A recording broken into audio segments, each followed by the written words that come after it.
The beef between Mark Williams and Darren Morgan has been simmering since 2018. But what triggered this years-long feud? How did a simple competition escalate into such intense drama? In January 2018, Morgan had just pocketed a sweet victory at the Robert Harry Memorial Tournament and landed himself a wildcard spot for pre-qualification. But here's where it gets spicy. Williams wasn't exactly thrilled. Instead of congratulating him, he was busy championing Jackson Page for that spot and argued that Page's Welsh amateur rankings made him more deserving. And then came the tweet. You know, the kind that makes PR managers wake up in cold sweats. Williams decided to get cheeky on Twitter, dropping what he thought was just a bit of banter. Morgan versus Richards in the Welsh. That should bring the crowds in, though it didn't land well. Morgan was fuming at this point. In his eyes, it was Williams trying to flex his influence to push him out and make room for Page. He went full throttle, branding Williams a total joke and basically accused him of playing politics with his career.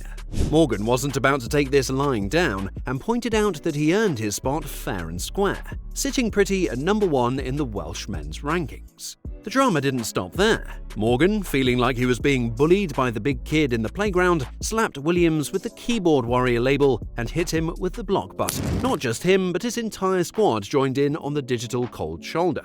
Williams was genuinely shocked. In his mind, he was just having a laugh, throwing around some playful banter. Next thing he knows, he's being painted as the cyberbully of the snooker world. When Eurosport gave him the mic, Williams tried to clear the air. He explained that backing Page wasn't personal. It was all about talent and rankings. What would your argument be, though, in terms of the whole wildcard system? Because clearly you feel that Jackson Page, as a youngster, should have been here in the first place. He was here in the end, as it turned out, and we saw him through to round 2. But you felt he should have got in there straight away. There shouldn't have been an issue. He got in as a top-up, you know, because Joe Swale had to pull out for personal reasons, I think. So, you know, he's got in, and, you know, it is what it is. And when Page eventually made it, Williams was genuinely chuffed. It's not really a friend. It's more like having my 4th son, you know, because we spend a lot of time together. He's at my house, you know, cards, whatever, bingo, golf, badminton. We've done everything, temping, bowling, you name it, you know. I don't like losing. I don't want to lose to anybody, but if I am going to lose and I do get beat, and I could pick who to beat me, it would be him, no question. So it's like playing a member of the family? Yeah, pretty much. Yeah. But here's where it gets really interesting. Williams decided to go nuclear. He announced he was done with Morgan forever, like never speaking again kind of done. And while some fans are shaking their heads at Williams for taking it to Twitter, others are pointing out that this whole mess has 2 sides to it. What started as a simple dispute over a practice table in 2018 turned into one of snooker's most fascinating Cold Wars. Darren Morgan and 16-year-old Jackson Page were set to face off in the Rhymney Valley Snooker League finals at Mark Williams' club. The prize was a golden ticket to the Welsh Open. But here's where things got spicy. Morgan wasn't too thrilled about playing on Page's regular practice table. Fair advantage or not, he wasn't having it. When the league didn't budge on his request to switch tables, Morgan did what some might call a power move. He forfeited, and this decision got him banned from the league for a whole year. But wait, it gets better. Morgan was convinced that Mark Williams, the club owner, had his thumb on the scale. In his mind, Williams was pulling strings behind the scenes, though the league insisted this wasn't the case. The drama spilled onto social media faster than spilled tea at a British cafe. Morgan's daughter jumped into the fray, and Williams didn't hold back either, dropping a savage tweet suggesting Morgan had been impersonating a snooker player for 30 years. Meanwhile, Williams was apparently watching all this unfold with raised eyebrows. From his perspective, Morgan's reaction to playing on Page's practice table was poor sportsmanship, and especially given the 40-year age gap between the players. The tension reached its peak during a particularly awkward BBC Wales studio interview in 2018. The presenter tried to address the elephant in the room.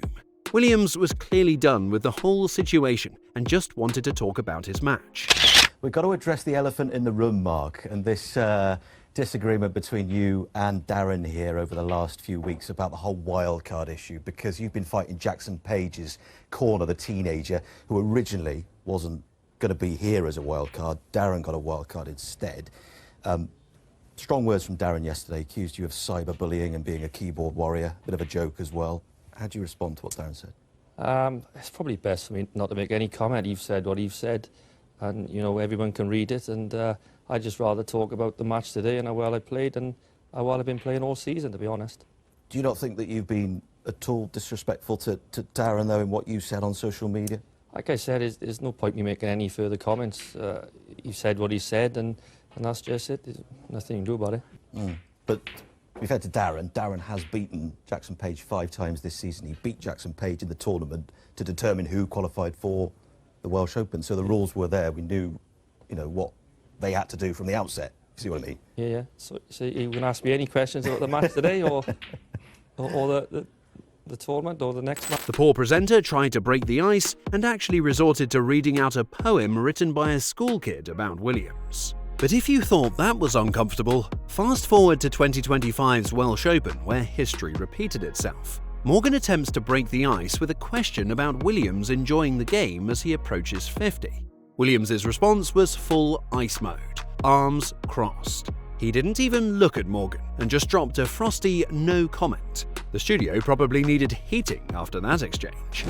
Here's one for you. Would you say you enjoy it more these days now to when you was younger, with how well you're playing now, coming up to your 50th birthday? No comment. Oh, right, okay. Looking back, the snooker community seems split on this one. Sure, Williams probably shouldn't have fired off that tweet about Morgan impersonating a snooker player for 30 years. That was a bit below the belt. And Morgan might have taken things a tad too far with the whole cyberbully accusation. Here's the thing about grudges in sports. They're like bad breaks in snooker. Sometimes you just need to chalk it up and move on. Morgan seemed to get this memo eventually and admitted he wished he could turn back time and handle things differently. He even extended an olive branch, saying life's too short for such feuds. But the problem is that Williams seems to be happy pretty well letting that hatchet stay exactly where it is. Morgan's keeping it real though, saying he's just being true to himself, even if it means this snooker Cold War continues indefinitely. And that's how a simple dispute over a practice table became snooker's longest-running Cold War. It's a reminder that pride can be a tricky thing to pocket. Maybe someday they'll realize it was just a bad break. What do you think? Can they ever make peace, or is this rivalry here to stay? Obviously, they are both mature and big players in the game, and they're capable of handling this situation effectively. But nonetheless, the whole situation is a bit childish and could have been easily avoided. And that's a wrap for this video. Let us know your thoughts in the comments, and for more snooker content, click on the screen right now.